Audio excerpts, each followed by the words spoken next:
Cette capsule vidéo évoque le thème 1 de géographie en classe de seconde, Société et environnement, des équilibres fragiles.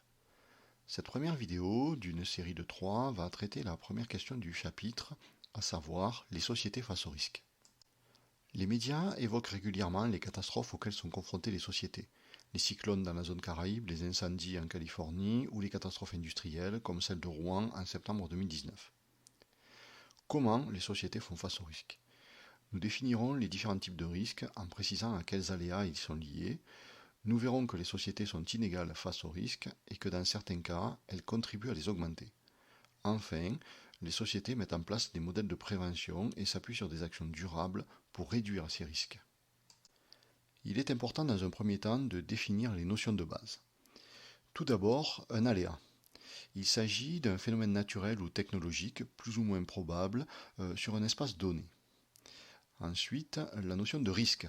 Le risque correspond à un phénomène qui peut présenter un danger pour les hommes. Il est souvent exprimé sous la formule risque égale aléa fois vulnérabilité. Une catastrophe est la concrétisation du risque qui provoque des victimes et des dégâts. Les risques peuvent être associés à des aléas naturels, qu'ils soient sismiques, volcaniques, comme dans la ceinture de feu dans le Pacifique, ou climatiques. Il existe des risques technologiques associés aux activités industrielles ou nucléaires. Ça a été le cas pour Tchernobyl en 1986. Enfin, les risques sanitaires sont associés à la diffusion d'épidémies, par exemple, comme Ebola en 2014-2015. Toutes les sociétés sont touchées par les risques, mais elles ne leur font pas face de manière égale.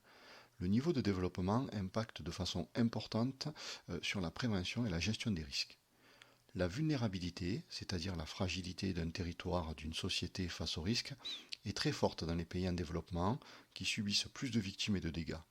Ça a été le cas en Haïti par exemple en 2010 lors du séisme.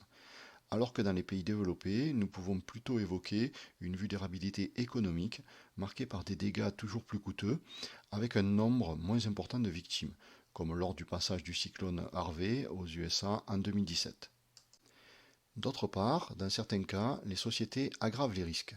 Alors, selon plusieurs éléments, soit par une exposition plus forte des hommes et des activités, dans les villes par exemple, les vallées fluviales ou sur les littoraux, soit par l'action humaine avec par exemple la déforestation, en Amazonie par exemple, ou l'urbanisation des pentes, les favelas au Brésil, soit par le changement climatique qui est lié à l'action de l'homme et qui accentue certains aléas naturels, par exemple la fréquence des ouragans et leur puissance.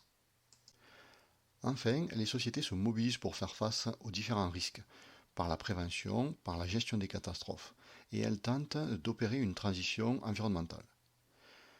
La prévention est l'ensemble des actions destinées à limiter la vulnérabilité face à un aléa. Elle peut s'inscrire dans le cadre d'un plan de prévention qui va fixer une série de règles liées à l'installation ou à la construction.